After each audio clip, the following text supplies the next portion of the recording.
Howdy, everyone. Welcome to Unsafe Space. You're watching Dangerous Thoughts with me, Carter Laren. This is a series we do every Wednesday evening focused on the application of reality-based epistemology, reason, the art of non-contradictory identification, the ethics of individualism, and the metaphysics of a non-crazy person.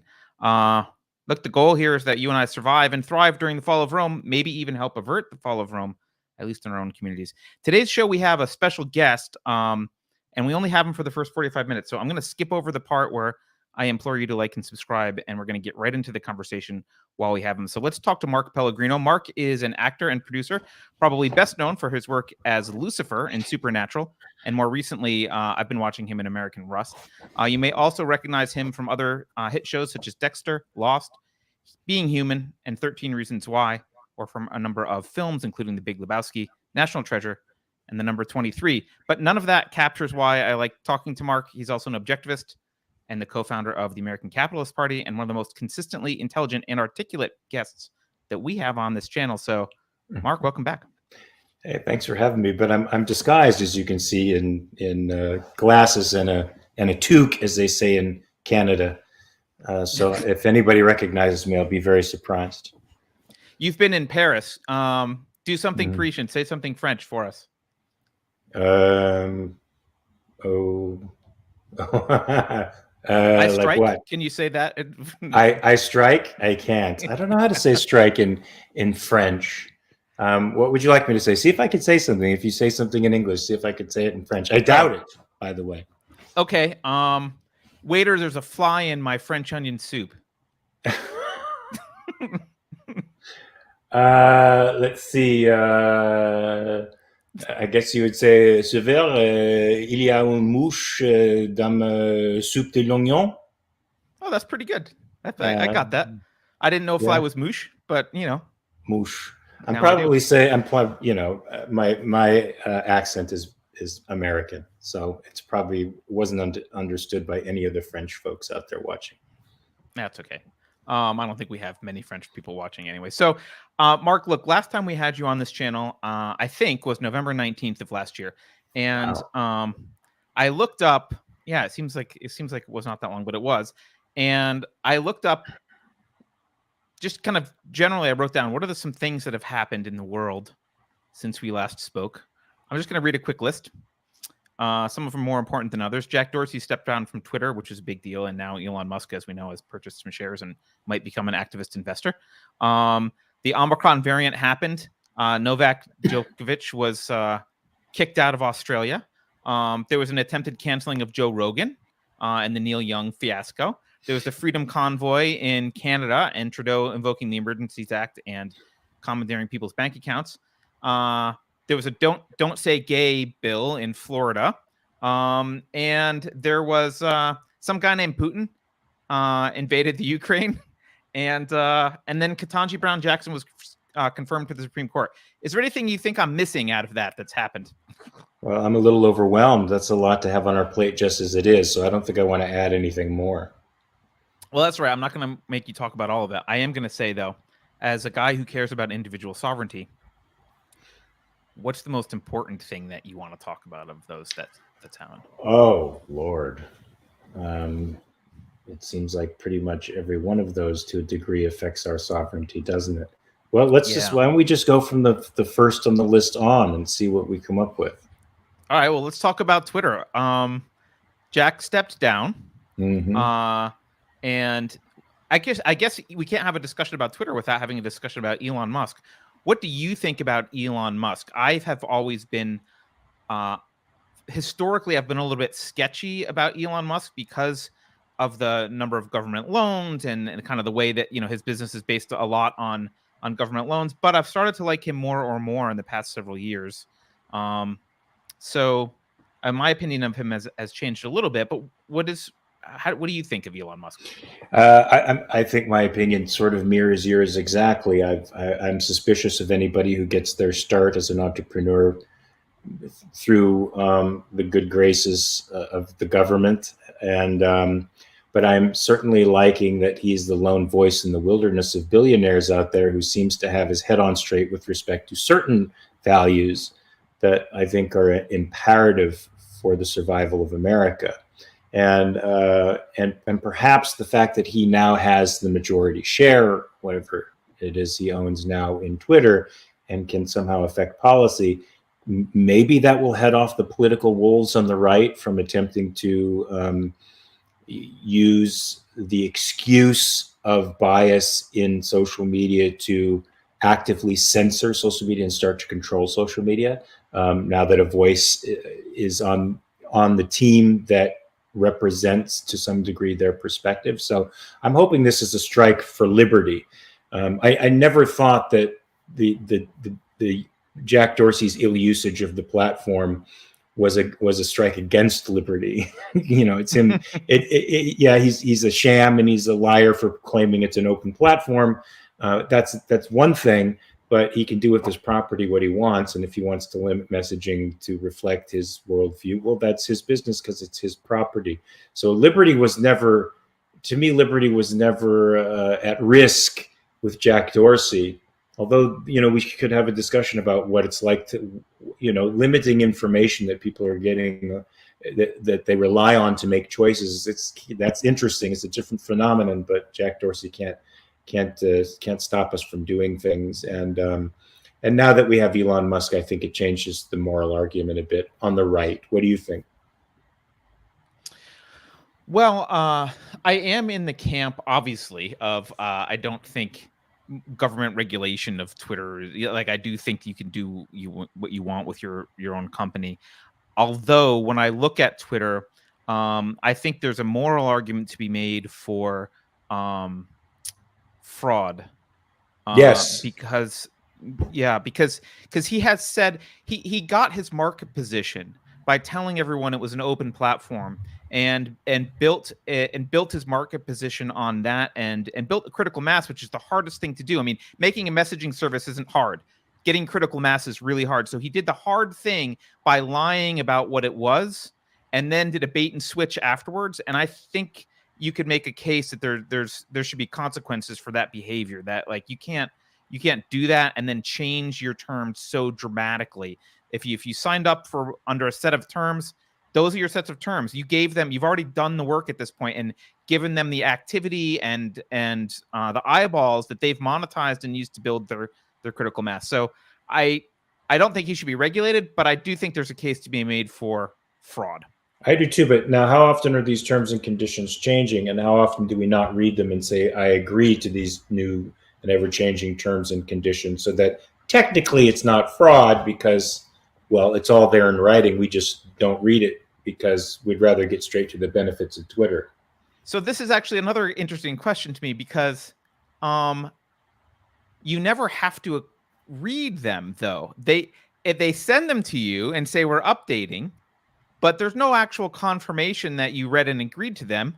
They just sent them an email. Like, it's not like it's even less of a standard than the click-through agreements from software in the olden days, where it's like, well, we know you didn't read the 8 pages of legalese, but you did click to say you read the 8 pages of legalese. So we have some pretense at you understanding the deal.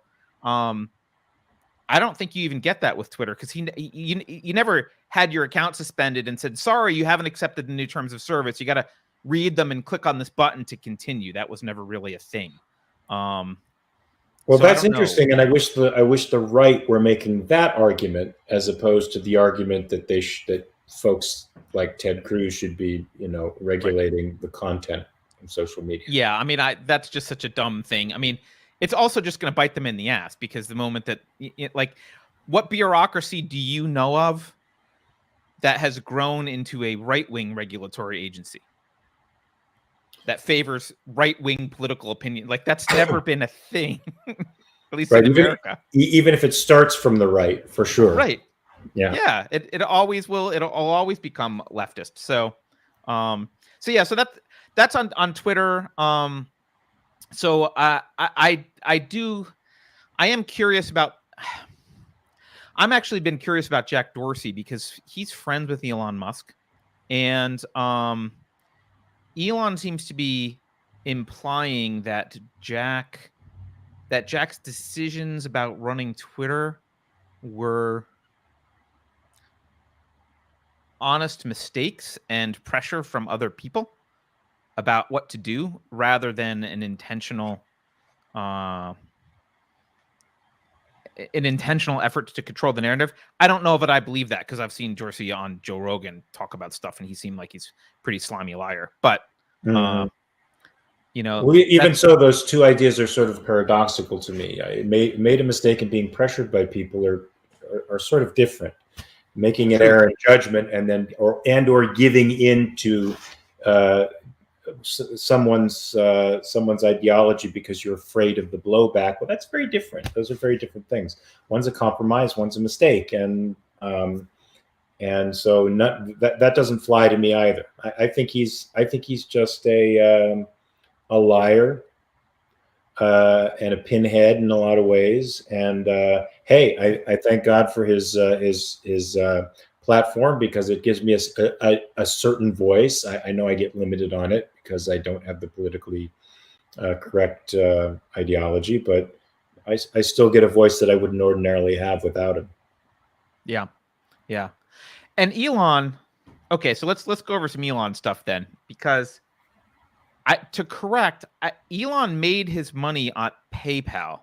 I don't think PayPal took government loans. I could be wrong. There could be like CIA-backed venture capitalists involved in PayPal that I don't know about or remember. But his initial success was not at least overt. It wasn't like Tesla and SpaceX.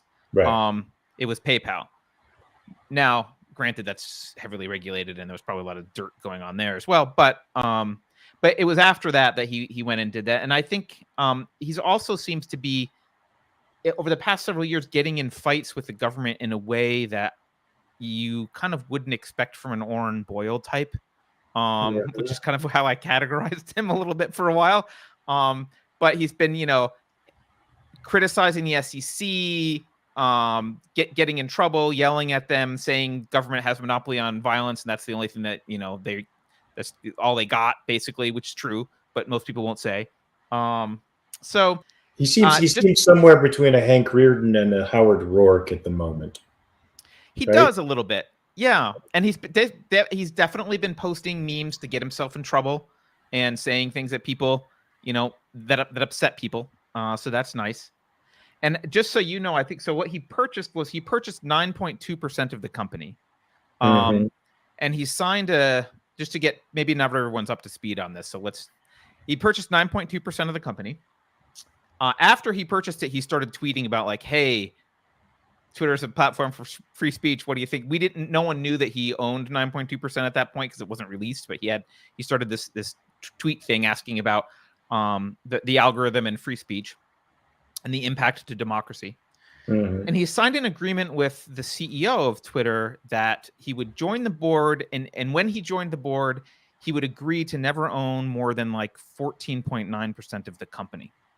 And he ended up backing out and not joining the board, which now has a lot of people suspicious that maybe he actually wants to have more influence and he didn't want to be limited to 14.9% of the company.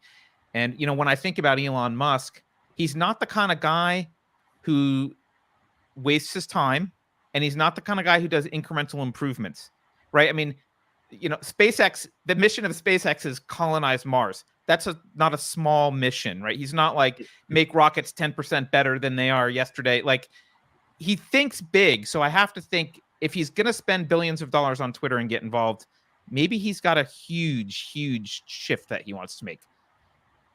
I don't know. That could be. I hope you're right. But what does that mean for Parler now? Right. You have Parler. You've got Getter. You've got Gab. Minds. There's a whole bunch. Yeah. Trump has his thing. I think Truth Social, which is a funny name. But you've got that kind of stuff. Mm-hmm. Yeah. I mean, I don't know how many people, if they were kicked off of Twitter, would come back and trust Twitter if Twitter said, like, if you were kicked off Twitter, Mark, and then Elon takes over and he says, "Mark, we're sorry about that. I know what you said was that I don't know, 2 + 2 is 4, and that was bad.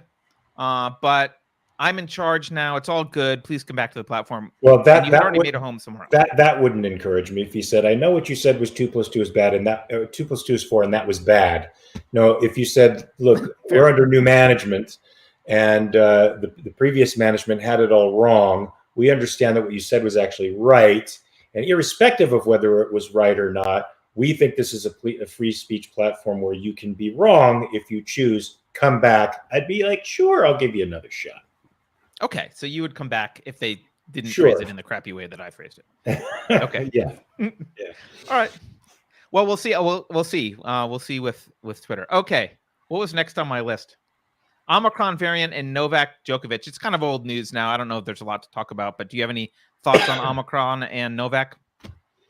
I mean, I had to catch up on a bunch of newspapers when I got back. I had a pile of 6 or 7 periodicals that I had to run through, and I'm still running through. So I've heard Omicron. The Omicron variant was, of course, the least dangerous variant, but also had the potentiality to sort of wipe out the pandemic in a way. Once people acquired it and acquired immunity to it, there would more or less be this massive herd immunity and this formerly endemic disease to the world would sort of disappear. Is that true? I mean, yes, I think so. I mean, my understanding was that Omicron is we have a super chat, by the way, from General Piggy, who says, "Hey, Mark, I loved you in Being Human." Thanks, General Piggy. Yeah, I've been triple vaxxed. For work, I have to get tested, 3-4 times a week. When I go to a convention, I have to get tested before I go to the convention and as I'm leaving from the convention. Yep.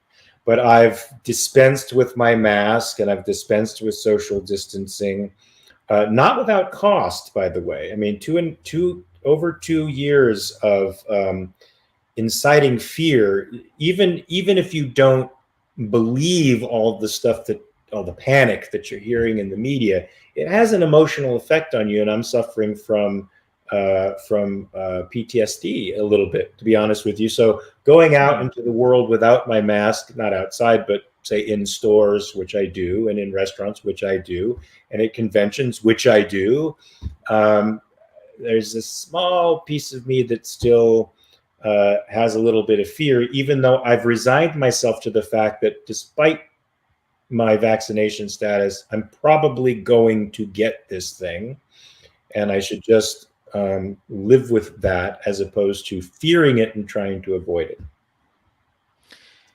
Yeah, it's interesting that you bring that up, but you can suffer from some of the trauma even if you don't believe it, like because you're so used to doing it and you've been inculcated into this culture that's like, this is this thing to be super, super afraid of, even though the death rate was very low and blah, blah, blah. And I see kids. So there's a high school near my house, and obviously my daughter, well, it's not obvious, but she does go to a school. I guess that's not obvious anymore. But a lot of kids are wearing their masks around because they don't have to wear them anymore. But they're wearing masks around their chins like this, as if they're just pulled down, almost like a security blanket. Yeah. And I think it just makes them feel more comfortable that it's kind of there, and they have their mask with them. That's very sad. It is. That's very sad. Yeah, I mean the thing that compounds the problem is that the disease appeared to be very unpredictable in the way it affected people. I mean, there was a wide spectrum of symptoms from nothing to death, and that's not our association with flus, that seasonal flus and seasonal viruses that we get. So, and that was compounded by a propagandistic, politically motivated media and sensationalistic media that just kept feeding us misinformation. Our information centers, the inputs that we needed to make rational choices were completely twisted, and it made us crazy. I know at least one person who has had a psychotic break during this time of isolation and uncertainty. And I think the political class liked the fact that we were uncertain about everything, and they capitalized on the fact that we were uncertain. And it's time to get the pitchforks and the torches and storm the Bastille, because they just revealed themselves to be the sadistic little creeps that they are. Now, to be clear, I believe they commandeered the cannon and turned it on the Bastille. So I think pitchforks aren't enough. Okay, but yes. let's commandeer the cannons. No, I completely agree with you, and it's been tough to sort through what's true and false, because you're getting, qualified experts who slightly disagreed or even wanted to have a nuanced discussion were getting banned. Mm-hmm. And so and you did have this single narrative, and like you said, I still don't think we felt the repercussions psychologically from either our kids being masked all day, all the time, or being stuck inside. And we know basic things like sunlight and social interaction are good for mental health. Like those aren't controversial statements. And also what's good for mental health is the objectivist perspective with respect to sickness and pain and suffering, which is not that that it's not metaphysically important. The important thing is to live. I just saw a movie yesterday called Only Angels Have Wings with Cary Grant. It's a Howard Hawks film, classic film, exactly in the vein of the objectivist ethics, which is not to give in to fear and death and the impending, death that we all face, but to live life to the fullest right now. And that's what I think this pandemic, I think many people submitted to the fear and the anxiety, and then pass that on to their children. And now their children have their parents' example to learn from, to be afraid of, rather than challenged by, something like this pandemic. Yeah, it definitely accentuated neurotic tendencies and fomented additional neuroticism. And I think we all know someone who before the pandemic was that weird neurotic OCD person slathering antibacterial hand gel on themselves all the time because they were paranoid of germs. Now everyone's like that's just kind of normal. So what was normalized neurosis, just like the sociology departments at universities are now normalizing various types of neurosis and psychosis. So yes, yeah, and as you mentioned, that plays into the political class's agenda. So yes, it does indeed. Well, speaking of their agenda, let's move on to the next one then. Canceling of Joe Rogan. Did you see all this stuff? Yeah, I did hear quite a bit of. I don't know if I heard quite a bit about it, but I knew about it for sure. Yeah. Oh wait, I was supposed to read a super chat before we go in. Someone, okay. Allison Beard says, "Mark, what do you want your Substack to be about? Are you writing a Substack?" I think I threw it out there to my fans that I could start something like that. I don't know yet. I have to finish my reality checks first, and then I'll get into the Substack thing. All right. Yeah. So Rogan had on at least two of the doctors, Dr. Malone and the other guy whose name I forget, who were, until right before the pandemic, very well respected by both academia and governments, and had long, illustrious careers, who could easily, had Fauci's job, for example, like people that were, well respected in the establishment. Who then except they had an independent mind, and they weren't bureaucratic. Yes, okay. Yeah. I guess saying that they could have Fauci's job is maybe an insult to them. But people who were, had those qualifications were recognized and became persona non grata overnight because they wanted to have a nuanced discussion. And you saw Neil Young attempt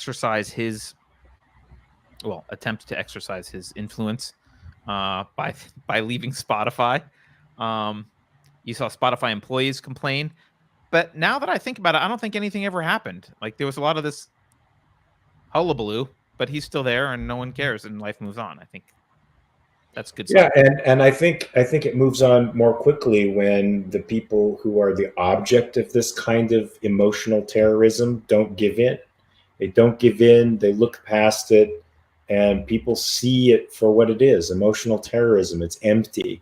And I'm glad Neil Young got slapped down. He should have been slapped down a long time ago, and he got what he had coming to him in the public forum, in my opinion. And Joe is rising to the top.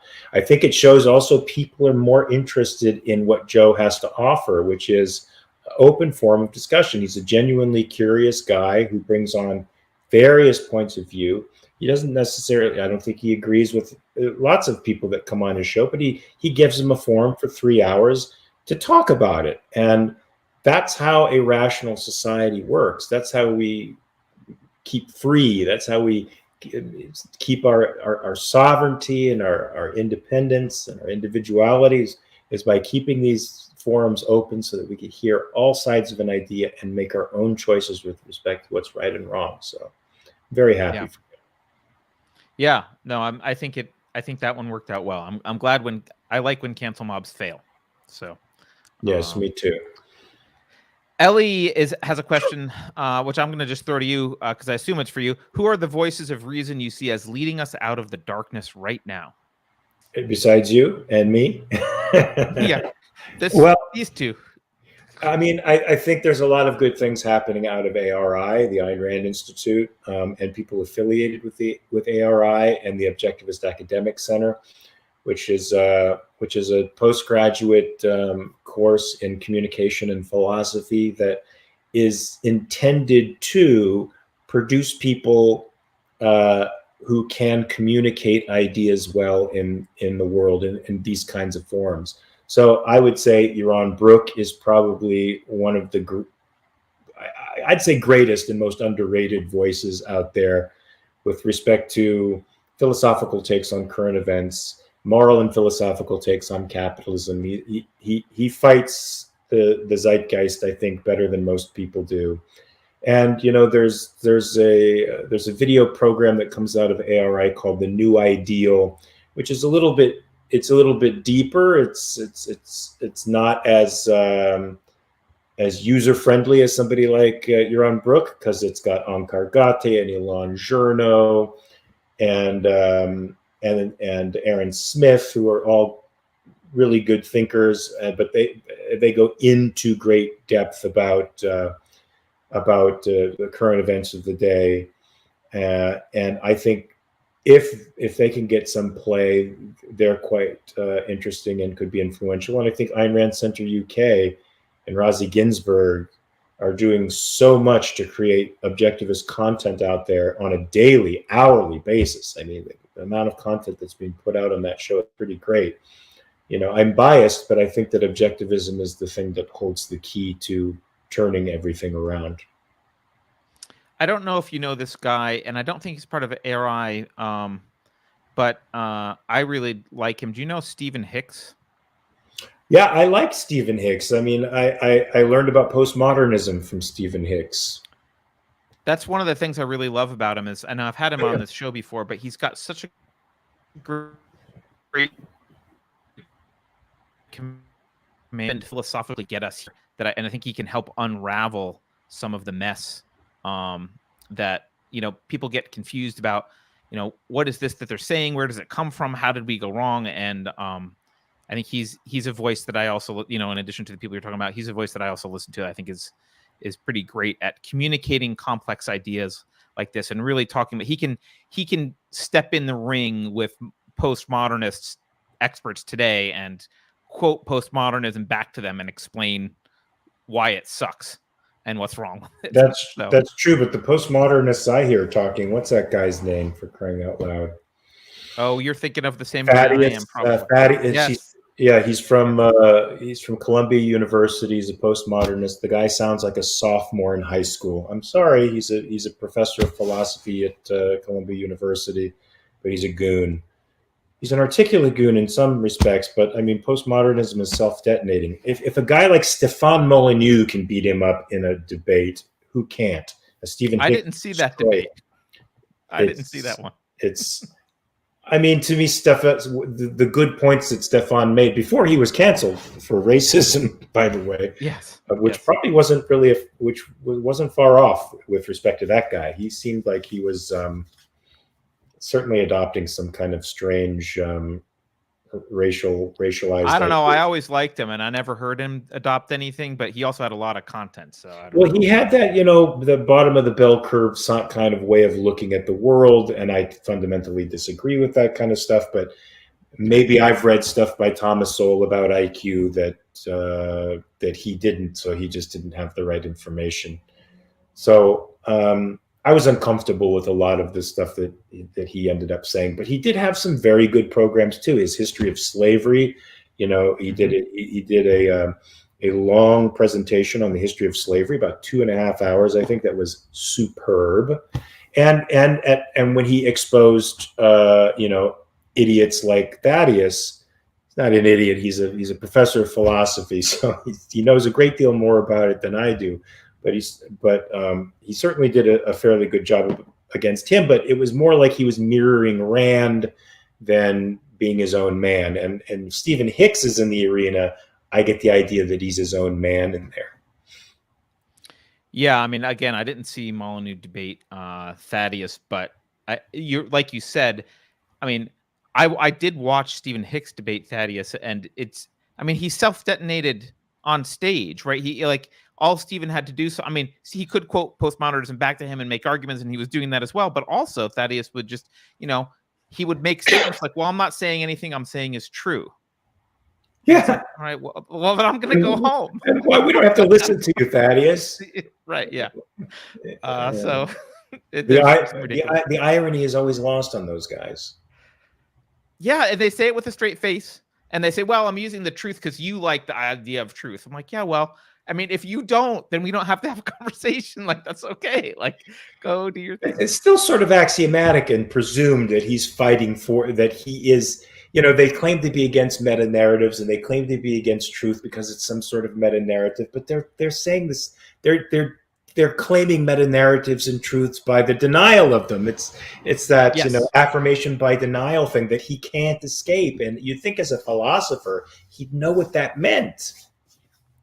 Yeah, I mean it's axiomatic, right? You can't undermine the concept without assuming the concept. We're just amateurs. What do we know? Yeah. Well, in my experience, amateurs who are intellectually honest understand this stuff way better than people who are intellectually dishonest and have spent the last 30 years studying bad philosophy. Absolutely true. All right, let's talk about the Freedom Convoy,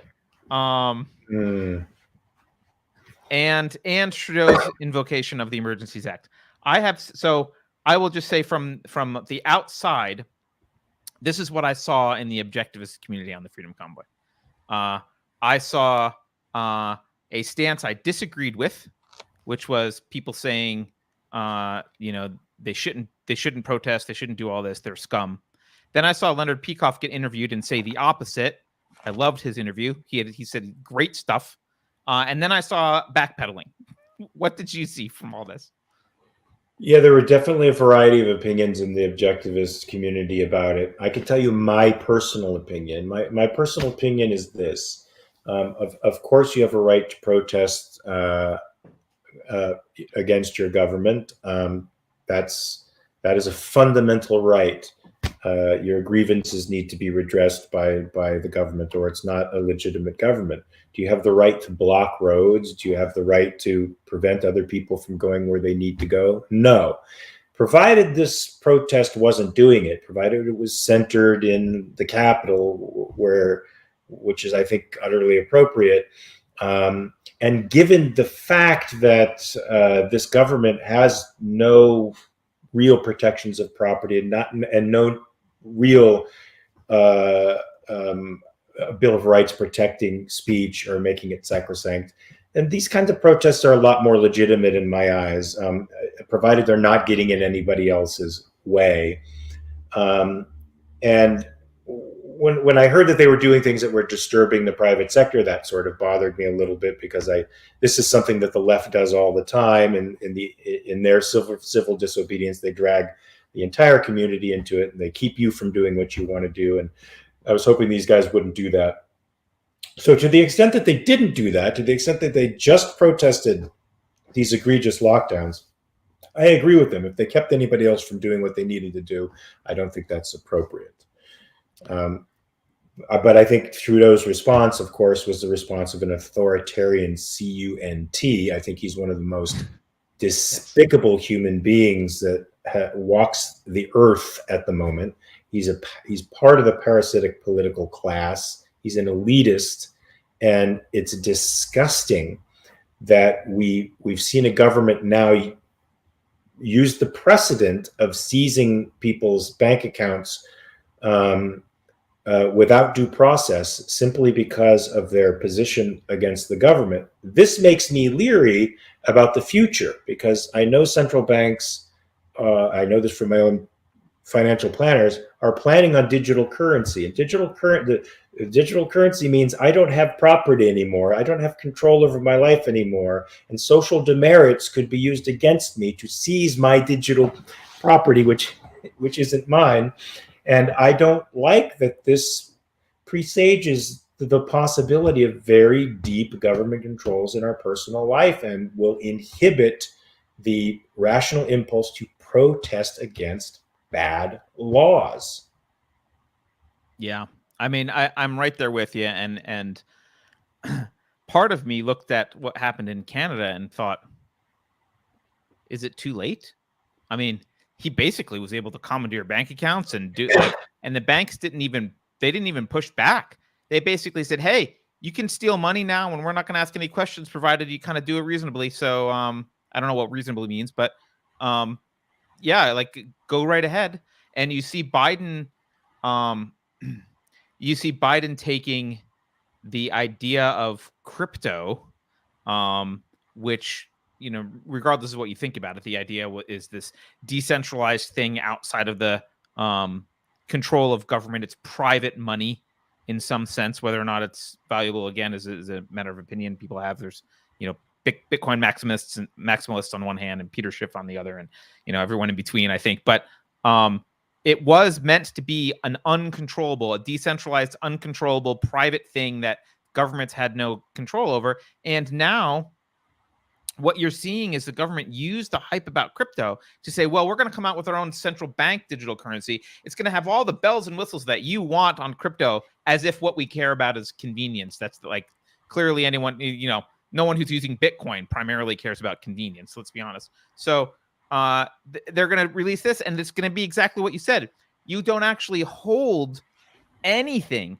And the moment they don't like something you've said, or they just don't like you for whatever reason, you go to the store to buy something, and it's, sorry, Mark, your credit's gone. You don't have the digital dollars anymore, because there's an intermediary in control of every single transaction, and that intermediary is the government.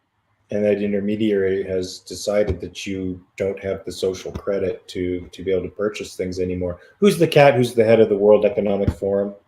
Klaus Schwab. Yeah, Klaus Schwab. This guy has apparently said, in the future you won't own any property, and you'll like it. Now, this is a guy who deserves to be tarred and feathered and run out of town on a fucking rail. And anybody with any self-respect will do it. And now, I am not inciting violence against Mr. Schwab. He's just an authoritarian, creepy little man who doesn't want you to own property while he flies around in his private jets, making the world safe for us. Well, I mean, I think the goal is for an elite class, just like communism. I mean, the fascism and the communism just kind of, when they go to extremes, it's a circle. They come back together, and they want an elite class that owns everything, and you're not part of it. And when you need to use something like a house or a shirt or a car, it's lent to you. It's not yours, but you're happy, Mark. It's fine, because you're on the tax farm, and Klaus Schwab is he's a kind and gentle farmer. That's the goal. Right? Yeah. Give me 10 seconds in a room with him. That's all I ask. 10 seconds alone in a room with Mr. Schwab. Yes. I'll hug him real tight. I'll hug him real tight around the neck. The devil wants to have a conversation with you, Mr. Schwab. He probably already, if I were religious, I would say he's already had plenty of conversations with the devil. I would say he probably is the devil. Yeah. Yeah, I would agree with that. I don't know if you know, I don't know if we've talked about this before, but something that was eye-opening for me that I learned from Dr. Michael Rechtenwald. I don't know if you know him, but he was the guy, anti-PC prof on Twitter, who got banned for not being leftist, basically. And he has since he's like left postmodernism and come over to, like, I would say, a more traditionally conservative or side of things. But he was saying that, you know, there's always been a plan for many of the elites. Like, he was citing this book by, I think his name was King Camp Gillette, the founder of the Gillette Razor Company, about how to build a socialist one world government by, instead of the commie way to do it, where you seize the means of production and the, you know, the proletariat votes for a goon. You have corporations that are ever expanding, and they absorb one another. And, you know, you get Amazon, and then they merge with Google, and then Google merges with, and that merges with Twitter and Facebook, and then that merges with GM and Chrysler or whatever. Like, and you end up with one giant corporation, which basically becomes the government, and that's how you get socialism, because that's the ultimate end. I don't think that's possible. I don't think it's possible for these corporations to become the government unless they actually integrate with the government. They are two separate entities. No matter how large these corporations get in the private sector, or no matter how much market share they have, there will always be somebody who can come up and take them down eventually. They weren't always that way, and they won't always remain that way. But if they start, if their people, you know, filter over into the government regulatory agencies and become the state behind the state, then yeah, there is a real issue with oligarchs, with these folks becoming more or less, you know, corporate states. We become a fascist type of state, and that's scary. That's I mean, we see that happening, but we don't see any good solutions on the right for that.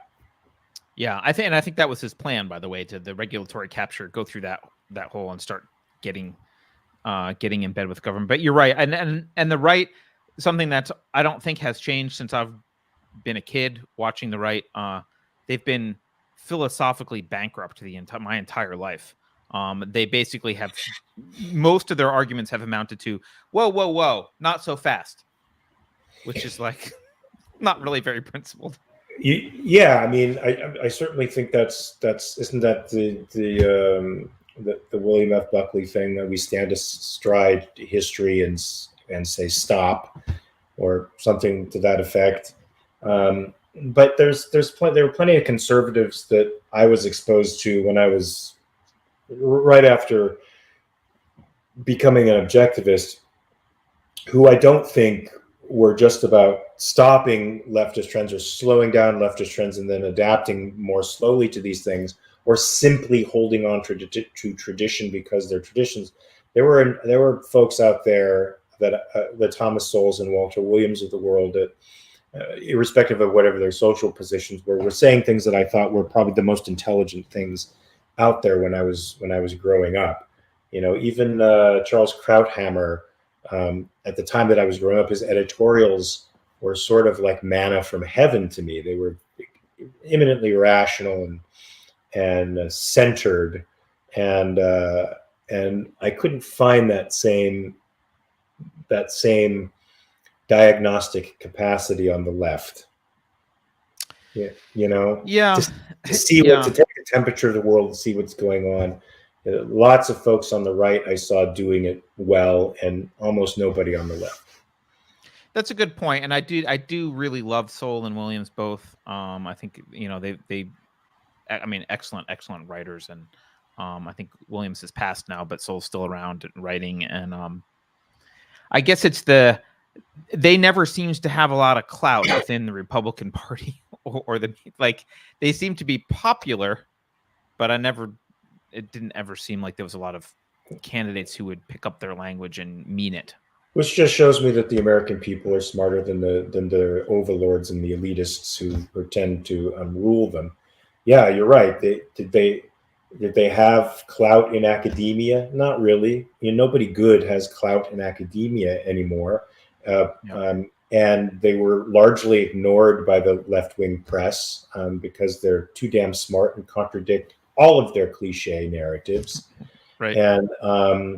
And the right embraced them to a degree, but not loudly enough, and probably because it seems like guys like Sol and Williams don't identify purely as they don't identify conservative. They don't seem to identify as Republican even. They seem independent. Yep. And so that's probably why they have fallen straight down a path that will be lost to most in history. Maybe for another 50 years when they're rediscovered by the population at large and they turn us around. I don't know. I feel objectivists have the same issues, because they're not left, they're not right. They largely criticize both and criticize both very well. Offer good alternatives, I think. They're just not purely critics, but they're alternatives that are alien to most people out there, so they can't relate. They can't relate to the alternatives yet. Yeah, it's almost a psychology war needs to happen first. Look, I know I think you've got to go. I don't want to keep you beyond your time. So I got about 5 more minutes. I think I can make it by 6:15 where I have to be. All right. Well, I'm going to read a super chat which is just a Floridian, Keith the Hat Guy, is just quoting Neil Young and says, "I hope Neil Young will remember a Southern man don't need him around anyhow." And you know what? A Southern Californian man don't need him around anyhow, too. That's true. Actually, no man needs him around, really. Yeah. North or south. I guess in 5 minutes, explain all of Russia and Ukraine and give us your position. I've been reading so much crap. The journal I subscribe to is the Epoch Times. It's heavily conservative. It's got a traditionalist mindset, which I despise. It's very Christian forward, which I also despise. But their editorials can be great when they're not talking about those specific linchpin conservative ideals. And their news, their objective news, can be interesting too.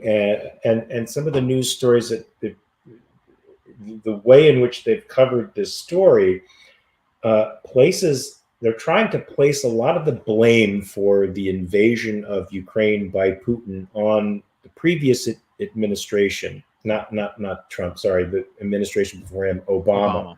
Mm-hmm. Right.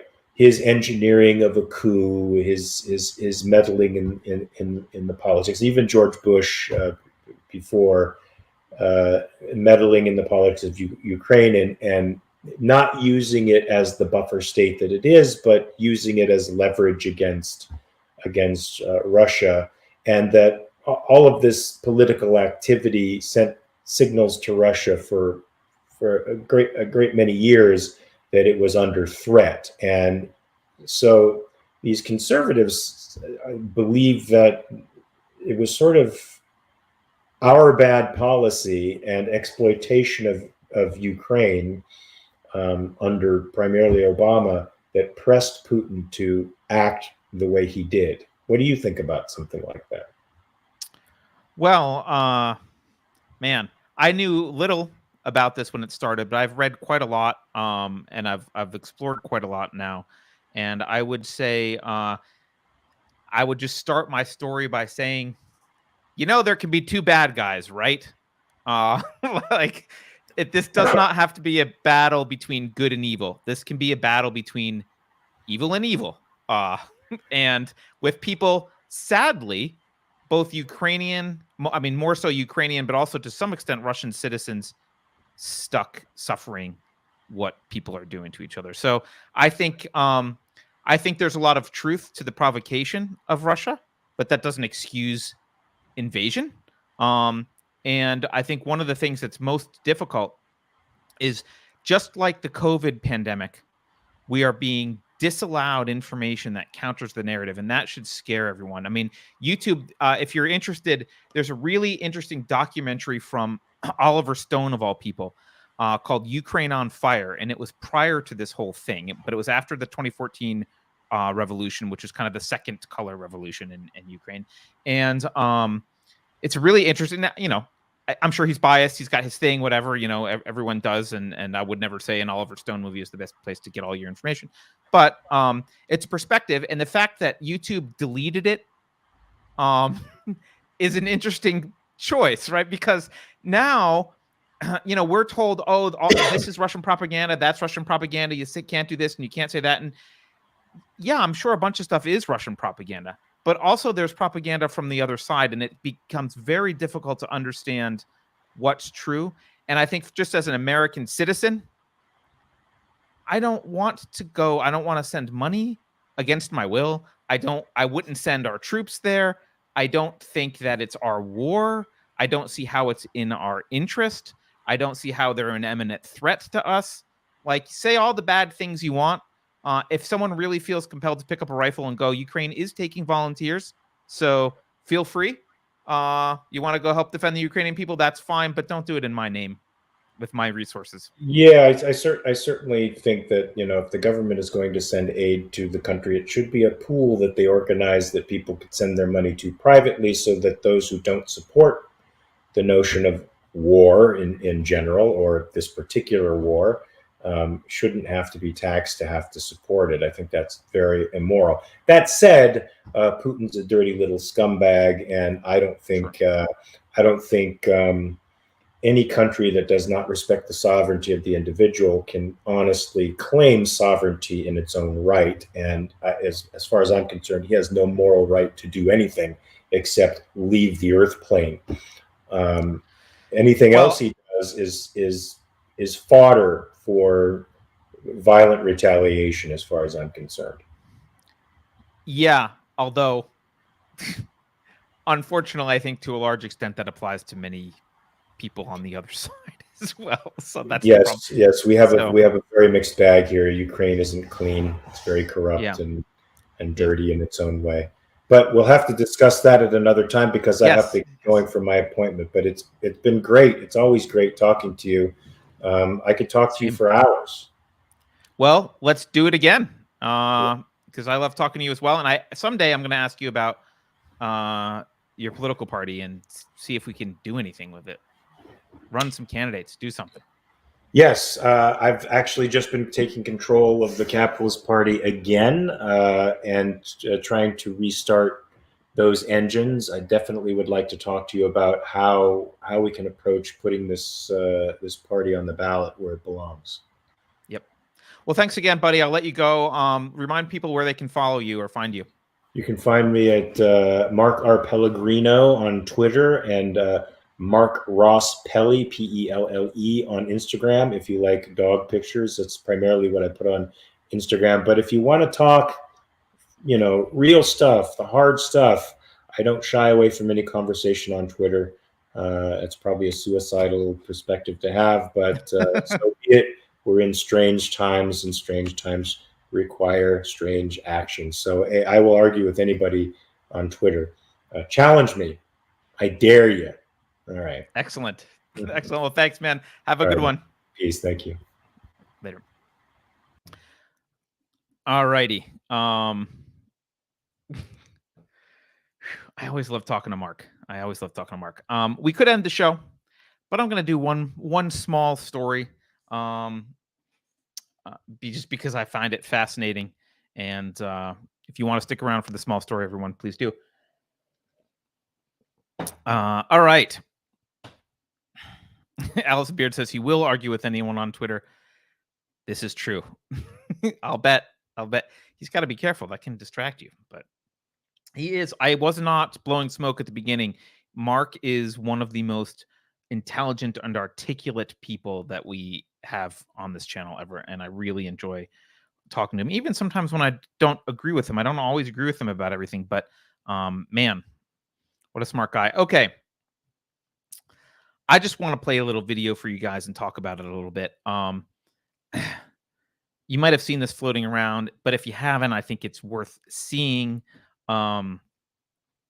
So as part of Young America Foundation's Fred and Linda Allen lecture series the other day, Ben Shapiro was speaking at this lecture series. And a student from the University of North Carolina, Greensboro, student named Quentin Merritt, stood up to challenge Shapiro during his Q&A. Now, I don't know what Shapiro's speech was exactly. So, but we can see how he was challenged. And let's just take a look. Let's let Quentin. Mathematician and a physicist here, a double major, and I also just won the most prestigious award in the country to pursue research at any. Hold on, I'm going to back up so you can hear the very beginning. It skipped over. Here we go. I'm a mathematician and a physicist here, a double major, and I also just won the most prestigious award in the country to pursue research at any institution I want, the National Science Foundation Graduate Research Fellowship. So I think I'm pretty, qualified to say that most of what you're saying is based on like old data. I'm just going to pause for a moment. First of all, the first thing I notice is the high rising terminal, which I hate. I know other people hate. I think it was maybe it was Vicious Optimist in chat a couple weeks ago or last week that hated the high rising terminal. I hate it as well. He's not even from California as far as I know, so I don't know what's going on with that. But what I see in this video, I mean, I'm sure you guys see it. If you're just listening, I do think you should go watch the video at some point. So much arrogance. It's just seething arrogance. It's incredible. I mean, I don't. I've met some smart people. I mean, I've met people that I just think are ridiculously smart. And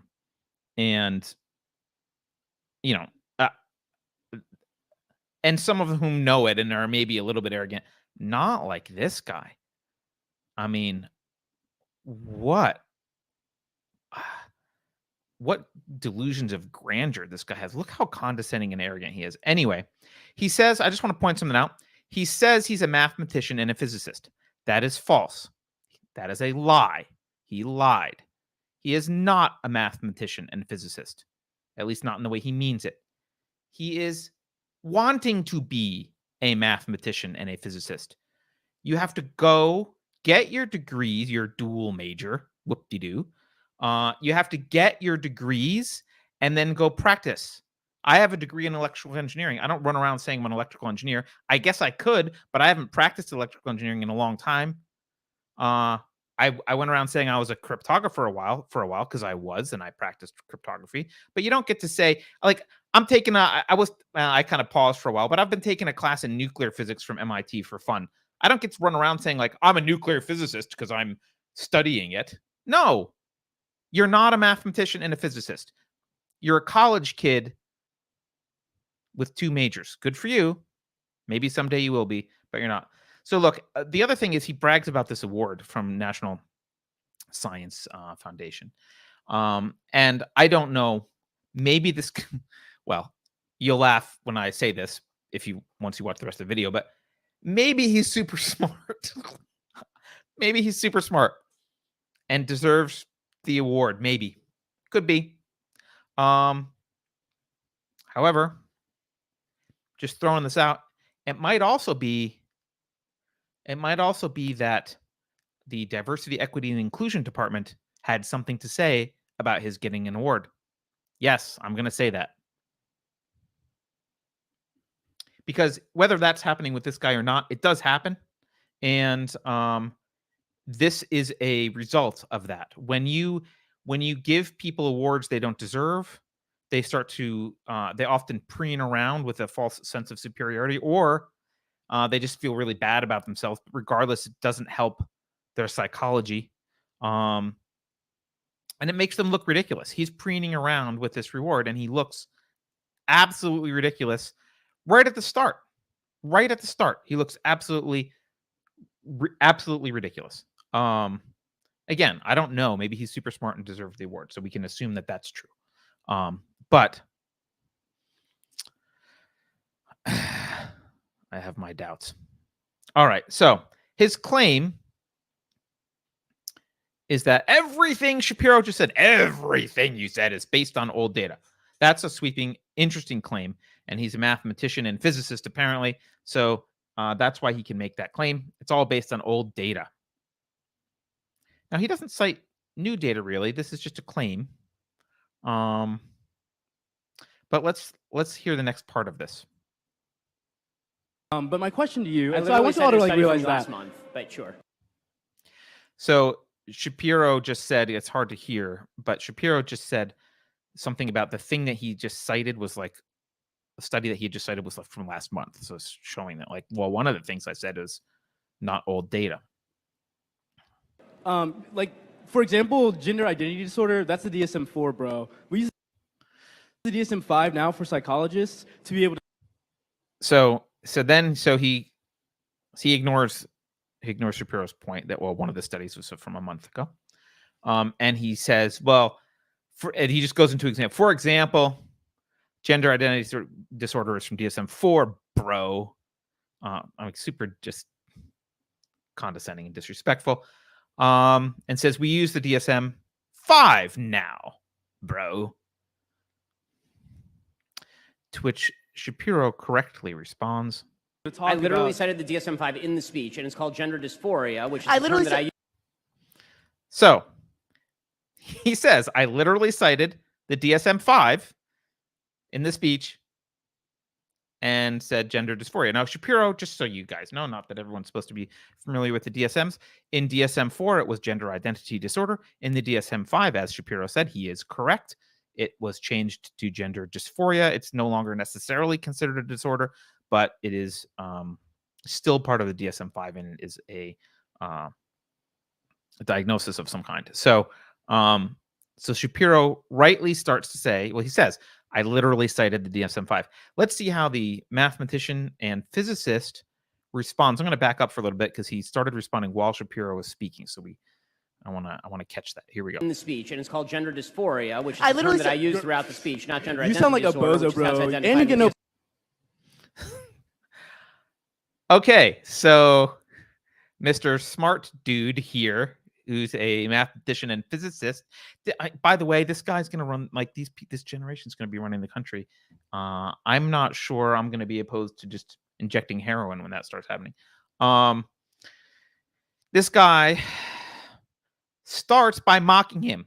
You literally, he starts mocking him for correcting, like, so Quentin makes a claim, Shapiro corrects him, and he starts mocking the correction by just changing the tone of voice and saying the same thing, right?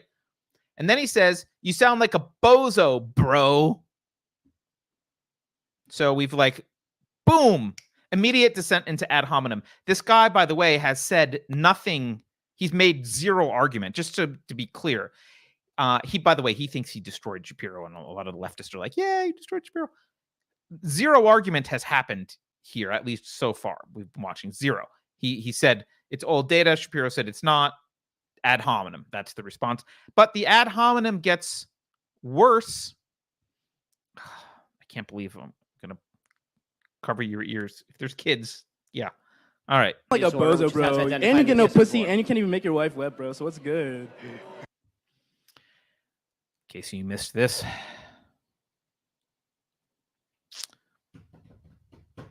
He said, and you can't even make your wife wet, bro. So what's good? And look at his face. Oh, I just burned you. That's what mathematicians do. We burn you with sex jokes. Now he's referring to something real. Not that Ben Shapiro has marital problems, but what he's referring to is there's this horrible, just like Fall of Rome, depressing to know about song called WAP by Cardi B, in which, I don't know, it's like a hip hop version of a porno. And she does like over the top descriptions of stuff. And Shapiro made a video kind of mocking. He was like reading the lyrics and kind of mocking the over the top descriptions that Cardi B was using. And Ben's wife is a doctor. So one of the Cardi B's descriptions was about the volume of aroused secretions. If I can say this in a careful way. Which was it was hyperbolic in her song. And so Ben picked up on that and had his wife say, well, maybe something's wrong here. This could be a symptom of these problems. I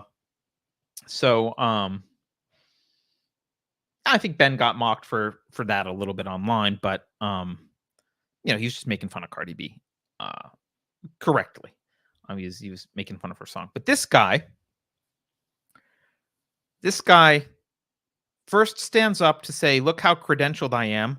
I'm a double major student, which is like big fucking whoop. By the way, you're also not a double major in physics and math at MIT. I don't know what the school is like. It's probably fine. And I don't mean any disrespect to the University of North Carolina at Greensboro. I'm sure it's a fine institution. But, this isn't Stephen Hawking's getting up and pressing his button saying, like, I'm the smartest person in the world. You should shut up. So he says, okay, I have all these credentials. You're wrong. Actually, I'm correct. You're a bozo, and you can't make your wife wet, bro. Ha ha ha. That's the argument.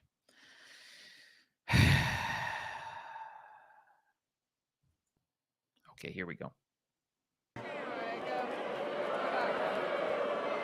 So, let me just say, the nice thing about having several small children is I don't feel the necessity to have my masculinity we're using a by Western like colonial idea.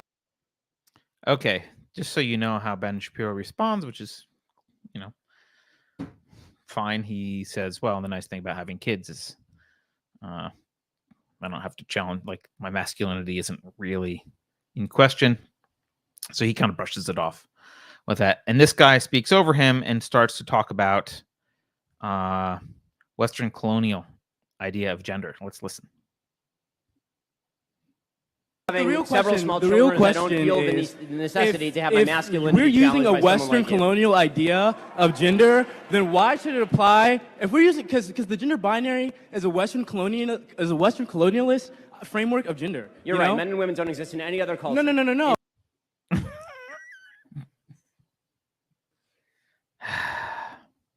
The gender binary is a Western colonialist framework of gender. Now, by the way, I don't know what they're teaching at the school, but it's clearly not critical thinking. He's incapable of having a kind of this is just a regurgitation, right? Maybe he has a good memory, but he's just regurgitating crap. And Shapiro mocks him and says, "You're right. No other culture has just men and women." No. You're Think about Native American. Nailed it. Third gender people. I'm not saying that. Third gender people exist in Native American societies, Western African societies, like Southern Native American societies, like Mexico. So in other places that are not white dominated, And they like are the United States or incorrect. Europe. And so you're I'm saying saying white, they're biologically so non-white incorrect. people. Okay, so he's saying third gender people exist in these other cultures that he's naming, and Shapiro is saying they are biologically incorrect. Now, again, I don't know exactly what Shapiro's whole speech was, so I'm not going to comment on that. But that's. I'm a mathematician and a physicist. You cannot tell me. So I have a question. And also, you're not a biologist. So I have a question. I'm a mathematician and physicist. So his argument is gender binary is a Western colonialist framework. Here are some other cultures that have a third gender. By the way, this might be a nuance, but it does matter. A third gender is a far cry from 68 genders, and it's gender fluid and anything goes. And dragonkin is an identity. But okay, so they have a third gender. This isn't working on Shapiro, so he falls back to, I'm a mathematician and a physicist. You cannot tell me. I'm 20. As a mathematician and a physicist, what in the hell do you know about human biology? And you got your that law allows you to degree from deny it? Harvard. What do you know about biology? So he's saying, hey, as a mathematician and physicist, what do you know about biology? And the guy says, well, you got your law degree from Harvard. What do you know about biology? And I want to point something out. I didn't see Shapiro's speech, but I bet dollars to donuts that he did not say, it's because I have a degree in law from Harvard that I am capable of distinguishing between men and women. And let me explain how biology works based on my credentials as a Harvard lawyer. Which is what this guy is saying. I'm a mathematician and physicist. Like, he's pointing it out. He's using his credentials to imply that they mean something. I don't think Ben uses his credentials to say, like, you should listen to me because I'm a Harvard lawyer on this issue. No one needs to. You don't need credentials to know the difference between men and women. That's not a thing. He's speaking to common sense, right? Ben's not saying I'm right because I'm a lawyer. You got your law degree from And Harvard. frankly, I would ask another question. If your logic is so flawed as a mathematician and a physicist, I would suggest that whichever institution gave you an award, revoke it immediately. All right, so there we go. That's the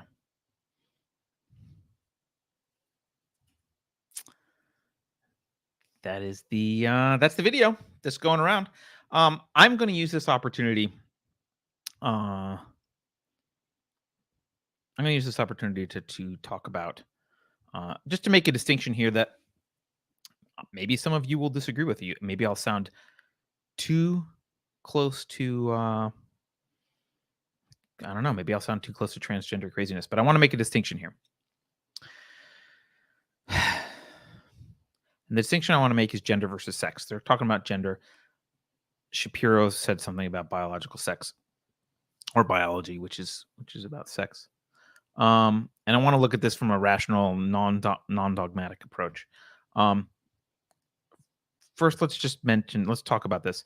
Sex is a biological concept, right? Sexual reproductive species have two sexes, right? There's a bimodal distribution here. It's severely bimodal. I think one of the most bimodal distributions in all of biology is sex. Now,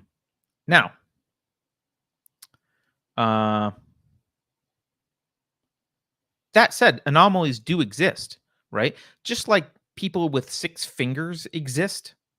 Some of 6 fingers on one hand, right? We don't look at those anomalies and then say, well, therefore, hands have an arbitrary number of digits, and so anyone who says a hand has 5 digits is a bigot, right? We treat an extra digit on a hand as an anomaly, as the anomaly that it is. We still make gloves with 5 fingers per hand. We don't call those bigoted. And if someone has an anomaly, they need a special accommodation, and that's recognized as a special accommodation. I want to be clear. I mentioned this last week. An anomaly isn't an immorality necessarily. It's just an anomaly. Now, that's what sex is. And there are sexual anomalies. There's intersex kids. Like, there are a small percentage of people who are born with either an extra chromosome or some weird. Nature makes mistakes. Sometimes those mistakes are with respect to sex. So that does happen. Gender. What you're often told about gender, or at least what I was told about gender when I first started hearing this from postmodernists, 15 years ago or so, was that gender was a social construct. This is the social construction theorists that say, hey, gender is a social construct.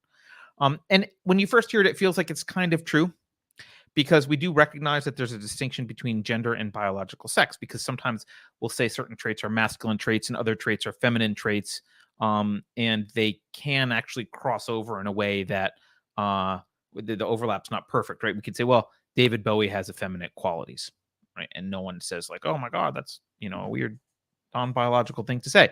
Or maybe Mulan or Joan of Arc or someone, I don't know, some females have masculine qualities.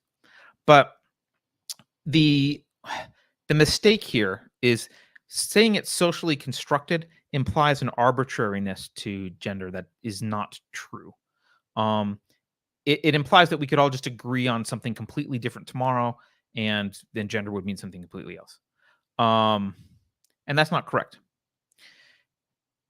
Gender is a recognition of the expression of traits that are typically associated with a particular sex. Now, they're typically associated with that sex for biological reasons, right? Just as I mean, forget the obvious physical differences, but just personality differences, right? Low agreeableness, if you use the 5-factor model, low agreeableness and extroversion, those are more masculine. Like men tend to have lower agreeableness and extroversion. Women have lower openness, higher neuroticism than men generally. I'm saying women. I should actually technically say males and females. Males tend to have lower agreeableness and extroversion. Females tend to have lower openness and higher neuroticism. So gender isn't an arbitrary social construct. It's based on underlying biology. And so there's a male gender. Male is a biological term. There's a male gender, which we call men, and a female gender, which we call women. And those are representative of characteristics that have biological reality to them. Now, obviously, there can be anomalies here as well. There can be males who have a high amount of female gender traits, and there can be females who have a high amount of male gender traits. Obviously, that can happen. And this is fine. It's not really a problem. We can still call them men and women, because they are. Men and women are stand-ins for male and female, right, colloquially. So we can still call them men and women. It's not a problem until you stumble across a person who completely rejects their biology, who says, I'm in 180 degrees out of phase with my biology. I'm in complete misalignment to the point where I feel like I'm in the wrong sexed body. Now, that's not David Bowie. That's not someone who might have a crossover of traits. That's a serious misalignment, and I would argue extremely rare. Or maybe ought to be extremely rare in a healthy culture. And the problem that you run into when you have this is there's a lot of psychology involved, and psychology is a mix of nature and nurture. So I'm not arguing for biological essentialism, but also not environmental essentialism. They both have a role to play. And when you see a psychological mismatch to that degree, I think this should prompt a sort of curiosity, an investigation, right? Something is anomalous. What is causing it? And I guess there could actually be a biological mismatch sometime. You could have for whatever reason, you could have a brain type and body type that are very out of alignment. I don't think it's fair to dismiss that as being a possibility, just rationally. Like, I don't see why that's not a possibility at all. I mean, people can be born with, like I said, extra digits or whatever. But that's a pretty serious problem. And one of the reasons that's a serious problem is there's not really a psychological corrective method there yet. That's like a medical, I guess, right? That's the case where you have to say, okay, maybe we need to look at doing something. But more likely, most of the time, I think when you have this kind of mismatch, it's psychological issues, right? And we already know that in 2022, psychological issues are rampant. They're in people's Twitter bios. They're all over the place. So why wouldn't gender dysphoria be also rampant and all over the place? Maybe it's related to self-acceptance or some other psychological dysfunctional problem. The compassionate thing to do in those cases is to avoid the medical route, because that's a severe thing. The compassionate thing to do would be to deal with the psychology first and to say, okay, this is an anomaly. It's a psychological anomaly. There's a very small chance that it's actually uncorrectable psychologically. So let's deal with psychology first. Let's see what's going on. Maybe there is a tiny chance where you just can't. There's some small percentage where you can't. But, look, when it comes to sports and stuff like that you can solve all of this easily, assuming that the left was honest, which they're not. You could just switch the gender categories to sex categories. So instead of saying women's sports, you just say female sports. Then they would have to more overtly. They are going after biological sex. That is what they're doing, but they're pretending they're not going after it. They're pretending it's all about gender, which they're trying to deconstruct and make meaningless. But they are going after biological sex as well. They would have to be more open about it if you just said, it's not women's basketball, it's female basketball. That's a biological term, right? It doesn't matter what you feel like or identify. It's female basketball.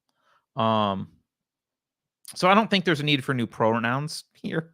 You might say, you might be able to say, well, maybe in the case where you're right in the middle and you're that weird case where you've got some massive dysphoria here going on, this kind of unresolved perpetual gender dysphoria, and you're right on the edge. Maybe there needs to be a new program for that. I would say, and that's probably what was happening in some of these other societies, right? There's probably like weird cases where it's like, all right, this person's we're just gonna have a third gender for outliers, so an unclassifiable thing. I don't actually think it's necessary because I think in a real case like that, either pronoun works. And that a person who's really truly at that phase isn't really offended by either pronoun. I didn't work. Well, I did work with this person, but he was not at the same company. He was like a contractor that we employed at one point. Like, I don't know, 20 years ago, maybe. I worked with this guy or girl, I don't know. His name was Raphael, so that sounds like a male name, but he was one of these people who basically said you couldn't tell what gender they were, meaning him. He was like very non-binary, so way ahead of his time. But he also didn't care what pronouns he used. And if you asked him directly, oh, like, should I say she or he would say, I don't care. I mean, I don't know that person's deal. Maybe they really had some real issue. Maybe they were just, ahead of the curve with their own, crazy leftism. I don't know. But regardless, I think you don't really need new pronouns for all this stuff. But I do think it would be important to make a distinction between gender and sex, because I do think there is a distinction between gender and sex. It's just not socially constructed. That's a misnomer. All right. So look, getting back to Quentin here, just to wrap it up, I think he's clearly incapable of having a discussion about this, any kind of nuanced discussion. He does reek of having been treated like a special flower his entire life. And I think that's the real tragedy here, is that the poor guy thinks that he's awesome. And that's hard to watch. So, all right. I don't think there's anything else in chat that I missed. I don't think I missed any super chats. I think we're all good. Let me just look. No, I think I'm pretty good. Boston Josh wants to know if I shave my chest. I do not. Nor my back. So what are you going to do?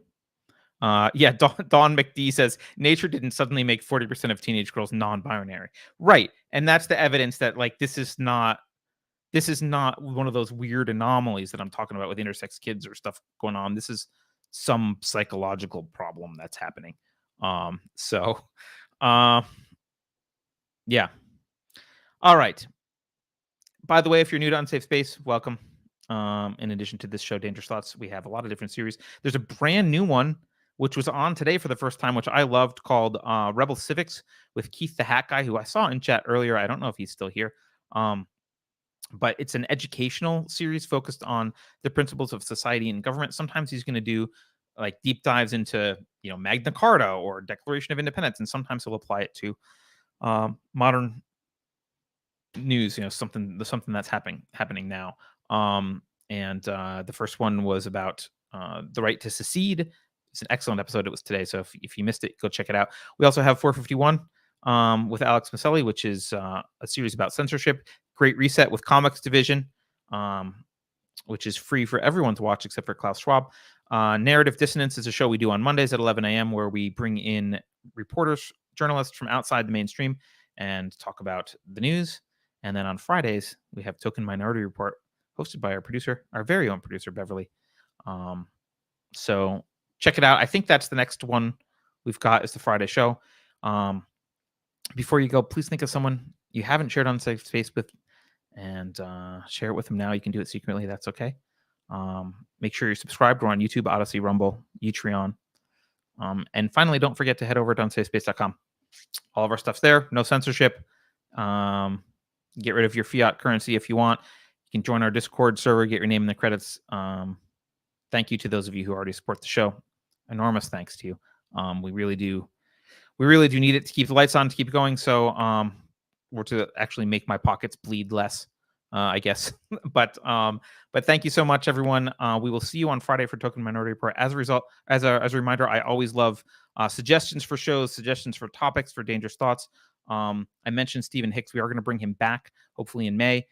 So we'll do some more of that. But if you got other topics you want me to talk about, or guests that you think would be great for this show, please don't hesitate to reach out.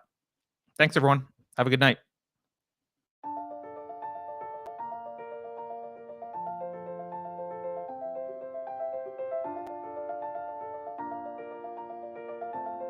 Thanks for sticking around until the end.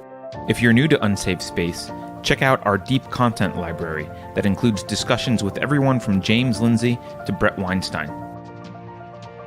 And please consider helping to fund our work by visiting unsafespace.com/donate. You can find us on a variety of social media platforms, and you can find a community of like-minded individuals on our Unsafe Space Discord server, which is open to financial supporters at any level. We hope to see you there.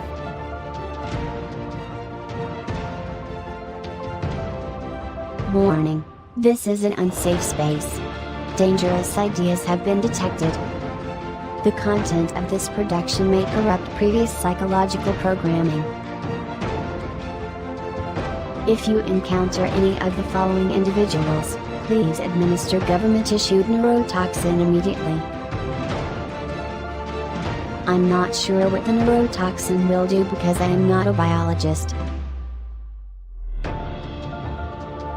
CRT is a complex legal theory that is needed to combat the epidemic of racist babies. If you think about it, no one should be allowed to express opinions. But don't. Think about it, I mean. That's not your job. Thinking has been scientifically proven to be less efficient than compliance. Science, scientific, and scientifically are registered trademarks of the World Economic Forum. Unauthorized use is prohibited. Computer voice courtesy. Never mind, that last line is fake news. Please disregard it and return to your safe space immediately. There will be cake.